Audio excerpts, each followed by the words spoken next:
This is Curious Minnesota, a Star Tribune project that sends staff from the state's largest newsroom hunting for the answers to great questions we receive from you, our readers. We're here to answer everything you want to know about the state's people, places, and culture. Welcome to Curious Minnesota. I'm your host, Eric Roper. Okay, just a quick story to start today's show. So back in 2010, when I had just moved to Minnesota, some colleagues invited me to join them on a trip to Austin, which is near the southern border. So literally 3 days after I arrived in the state, I was walking around the Spam Museum learning about a food that I had never eaten before. I don't think it occurred to me at the time, but how many name brand foods have their own museum? There's Coca-Cola, Dr. Pepper, Jell-O, Hershey, not that many. But I understand now why the Spam Museum exists. This pork product has an incredible international backstory that has given it a worldwide fan base. Even our email inboxes have been reshaped by this Minnesota invention. Curious Minnesota superfan Sharon Carlson wanted to know the history of Spam. And reporter Brooks Johnson dug into the details for us, and he's going to join us today on the podcast. But first, here's Sharon. Spam, it was something that I thought was an easy thing to discuss as low-hanging fruit. And actually, Spam is the farthest thing from fruit. It's actually junk. And that's why they use that for computer problems and computer fraud and so forth is Spam, because there's really nothing nutritious about it. But anyway, it's been around for years, and I've heard that soldiers from, I believe, World War II had Spam as a way to get through their day. It's not good quality food, but it's fascinating that Minnesota has given it a chance to thrive. Thanks so much to Sharon for submitting that question. Here's my conversation with Brooks. Well, Brooks, thanks so much for joining us today. So we're going to be talking about this compelling history of Spam, which, listeners, I promise you, this is more... I was surprised, okay, at this tale and how surprising it is. Let's just put it that way. So, but before we do that, let's just get out of the way some Spam anecdotes. I don't have any Spam anecdotes, except that I did go to the Spam Museum once. I probably ate some samples there, and I was then in the grocery store the other day staring at a wall of Spam, and I was about to buy one, and I didn't. So that's a terrible Spam anecdote. But you actually have a Spam anecdote. I have a Spam core memory, which is even better than an anecdote. It's a second level anecdote. What is the Spam core memory? Well, I was ice fishing with my then girlfriend, her brother, and a friend of ours on Lake Melissa in western Minnesota. This is back in, 2006, 2007. And we were out in January ice fishing and brought only, a 30 rack of hams and some Spam to cook in case we didn't catch any fish. Well, we didn't catch any fish, and we ate a lot of Spam. And I tell you, I mean, just the smell of it comes back right now with the cold air around you, the warm sort of umami, salty meat smell, and the taste of it, sort of the crispy on the edges, but mushy in the middle. It's very interesting. There's nothing else like it. And so that really stuck with me. I didn't eat a lot of Spam after that. I did for this story, but since Was then, that your first time eating Spam? It had been. Yeah, that was my first time having it. Wow. Okay. So, again, let's start the chronology. Let's just get into it because there's actually a lot of history to get into here. So we got to go back to 1891 with the founding of Hormel. So what is Hormel? What did it begin as? So in 1891, the company that would become Hormel Foods was founded as a meatpacking operation. They processed hogs into bacon, ham, and a variety of other pork products. Okay, so they're finding uses for the pig meat, essentially. I mean, that's kind of going on for a while. And then we fast forward and you have J. Hormel is the son of founder George Hormel. Is that right? Okay. And so he's basically saying, like, this meat commodity business is too volatile, essentially? Yeah, it goes up and down. I mean, yes, you make money off it most years. Some years you don't. And that has a lot to do with prices, with supply and demand. I mean, it's just the ups and downs were untenable. They wanted something that's a little more sustainable, something they could sell for the same price year after year and hopefully sell more of it year after year. Okay. And so this is where we get to this, like, center of the store is something that's referred to in the story. What is the center of the store? I don't think that stores are arranged in the same way today, perhaps, but like at the time, what did it signify? Well, in the middle, you've got your time-saving products, which are often canned or dried or preserved. And oftentimes today, yeah, they still are. Think about where you find pasta, right? Or where you'd find Spam today, right? Okay. Not on the edges of the store where fresh food and fresh meat are, but toward the middle. And so that's where J. Hormel was looking to sort of say, like, hey, what if we found a product that we could sell here? Right? Okay. So he starts off thinking big in this realm with a canned ham. Like they invented the canned ham essentially, or they were the first to produce that? Yeah. And well, they had quickly had a lot of imitators came and flooded the market and brought prices down. But yes, this is a honkin'. It was a huge ham. Yeah, it's a big thing. It was pretty hard to take your can opener at home, or folks just didn't want to, frankly. And so they got some use in food service at restaurants, but for the most part, the canned ham was short-lived. And there was a canned chicken as well. Yes, and they did a few canned meat products, but at the time there were a lot more competitors than there are now for this space. And so it's hard to compete. And so they had to find a product that actually stood out, that customers sought out, that they could only get from Hormel. Right. And they're trying to do this as the Depression is ramping up, right? In the same period. And not just the Depression, but there's the first labor strike against Hormel in 1933.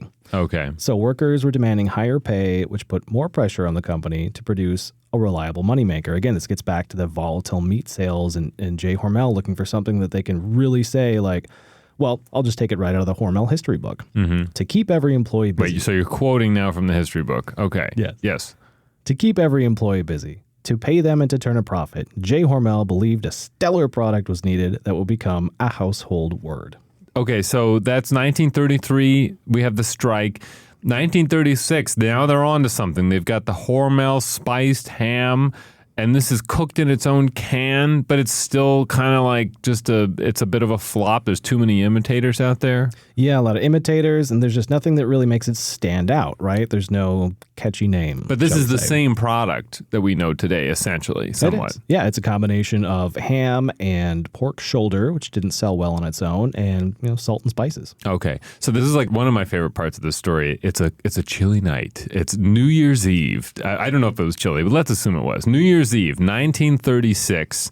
J. Hormel's house. He's having a New Year's Eve party. All the executives are invited, and even like relatives of the executives are invited. I'm just imagining this scene. It must have been a fun scene, but there's a catch.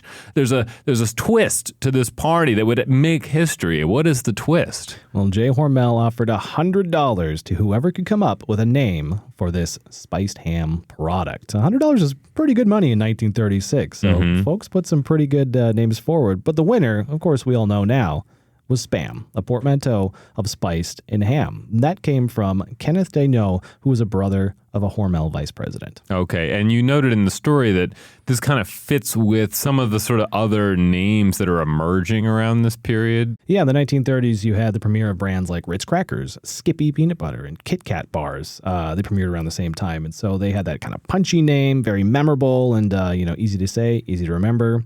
And look, there it is on the shelf. Okay. So now the roller coaster ride really begins. They call it the meat of many uses, and it's like an advertising blitz. They're all over the place. And one that we noted in the story was that this was on a pretty prominent radio show at the time. Yeah, the Burns and Allen show, which also featured appearances by Spammy the Pig. As Spam launched in 1937, big media blitz came out, national advertising campaigns, including one that, said, cold or hot, Spam hits the spot. So this isn't just about a name. It's also about packaging. If you look on a shelf in the store and there's many different varieties of Spam, they're all in the same package. What's that all about? Well, originally it was fashioned after a canola oil can sliced in half, right? A can of canola oil that came in tins then. And it hasn't really changed since then. Almost 90 years have passed, and it's still, the 12-ounce varieties come in this sort of rectangular, rounded on the edges and the corners, and, a little bit taller than it is wide can. Right. You just can't miss it. Yeah. It's iconic. And there was sort of a very stunning statistic here in your story where you note by 1940, 70% of urban American households were eating Spam. That's just wild to think about. Well, I mean, what else can you say that about today? Like even coffee? Does 70% of Americans drink coffee these days? Right. I mean, it's I don't know. There's no product that unites us maybe in the same way. We're probably forgetting something, but it's a huge market share. Let's just put it that way. Okay, so now we're going to shift into where this thing really goes into overdrive. World War II. World War II obviously sort of just changes realities in countries all over the world. And the U.S. government, obviously ends up playing a key part in this war. And Spam is sort of one thing that the government sort of calls upon to both feed its own troops, but also civilians, not American. I mean, maybe American civilians, but like British civilians, Russian civilians, and American troops and other. So there's people literally all over the world suddenly eating Spam because the U.S. government is putting its stamp on this product. Yeah, Uncle Spam really did help give the brand an international name. I mean, Hormel was sending 15 million cans of Spam overseas every week during the war. That was part of the Lend-Lease Act in 1941, which helped deliver food rations to allies, not just, military allies, but their civilians too in Russia and in Britain. Mm-hmm. And so you actually have a quote here from Khrushchev, and he's talking about the war. And what is he saying about Spam? Because there's a couple sort of dignitaries that weigh in on Spam later in life about the war. But what did he say? Yeah, well, the former Soviet premier said that while there were many jokes going around in the army, some of them off color about American Spam, it tasted good nonetheless. And without Spam, we wouldn't have been able to feed our army. Okay. And Eisenhower, he writes to Hormel in 1966, and he said, quote, "I ate my share of Spam along with millions of other soldiers. I'll even confess to a few unkind remarks about it, uttered during the strain of battle, you understand. But as former commander-in-chief, I believe I can still officially forgive you for your only sin, sending us so much of it," unquote. Which is just an amazing quote. And also, you note in the story that some troops were calling it ham that didn't pass its physical. That's kind of tells you a little bit about what some of these remarks would have been behind the scenes there. Oh, absolutely. I mean, under such stress, under such duress, as Eisenhower points out, it's this common uniting thing that, like, yes, you can poke fun at it, but it's also giving you your protein, your salt, and a little bit of fat. It's a ration you need to survive, and also something from back home you can say, like, well, straight out of Austin, Minnesota, here, on our plates in the Pacific Theater. Right. It's wild, right. And that really did help launch it to its international status. Yeah, there's even, we put a photo on the story here of, it's a Army Air Corps camp in the Pacific in 1943, and there's, a bunch of guys working at this camp and whatever, and there's like maybe a little building, and then above the whole thing, there's a big sign that says Spamville. So they've kind of, jokingly named this camp Spamville, just to give folks a sense of how ubiquitous this was. Okay, so this all then starts to promote this like international cuisine, which is where Spam ends up taking on this sort of like just long legacy. What are some of the variations of uses of Spam that have come out of all that? Yeah, well, Hawaii especially embraced the canned meat because there was a large military presence there. And so Spam fried rice, Spam musubi, and other recipes, quickly became well-known Hawaiian staples. Today, Hawaiians consume more Spam per capita than residents of any other U.S. state. Okay. And South Korea is another place where this certainly shows up. And that was part of a legacy of the Korean War, actually. And so Army-based stew includes Spam, hot dogs, and cheese, things you can find on American military bases to feed a starving peninsula following the war. Okay. So fast forwarding here, how many cans of Spam has Hormel produced now? More than 9 billion cans have been made. Wow. Okay. I think that's a lot of cans, but I guess I'm not in the food industry, so I don't know. But it seems like a ton of cans. It's a lot, yeah. And it took them until 1959, so about 26 years, to sell their first billion cans, and less and less time in between each billion since then. So okay. it just keeps picking up. So it wasn't just a thing that was big during the war and then it drops off and is this international cuisine. It's still very popular. Right, and this is why they can sustain a museum in Austin, Minnesota. I mean, yes, it's attached to a corporation and it's kind of an advertising thing, I'm sure, but not many foods have their own museum. I think it's kind of a huge deal that there's a museum down there. Yeah, absolutely. And it speaks not only to the legacy of Spam throughout the world and its interesting history, which we've just discussed, but the fact that it still is popular. And they get international visitors, folks from all over the world. And the director of the museum tells me that folks come in and share their Spam stories with her, just like I did at the top of the podcast, saying, I remember having it and the smell and the taste on this frozen lake. Mm-hmm. Folks all over the world have similar stories. It's the food stories, really help unite us. And so they love to come and see that in Spamtown, USA, Austin, Minnesota. So one thing that's playing at that museum is a Monty Python sketch, which we're not just talking about for the sake of it, because it actually plays into something pretty significant. So what is the sketch, first of all? Well, it's just called Spam. It first aired in 1970, and it mocks the ubiquity, the inescapable ubiquity of Spam at diners all over Britain and frankly in other parts of the world. And it ends with a group of Vikings singing and chanting Spam, Spam, Spammity, Spam, Spam, Spam, Spam. So the reason we bring this up is because this ends up sort of inspiring the use of the word spam to mean something that we see now every day. Yeah, let's talk about lowercase spam. Right. So that four-letter word began referring to unwanted or repetitive messages on an internet forum in 1993, and that was first compiled by this Internet Society, a reputable source, writing about sort of the history of the term and just what spam is. The Internet Society was doing the research to figure out what the origins of that word were. Right. Okay. And they were saying that the Monty Python sketch inspired the word, and the Monty Python sketch is inspired by the meat. And so therefore, when you look in your inbox on the left-hand side or in your you're in your Gmail and you see that spam folder, that all comes back to Austin, Minnesota and Hormel, which that kind of blew my mind, which is surprising because why would it blow my mind? I should know that. I mean, it should be pretty obvious, right? But I don't know if it is obvious until you say it.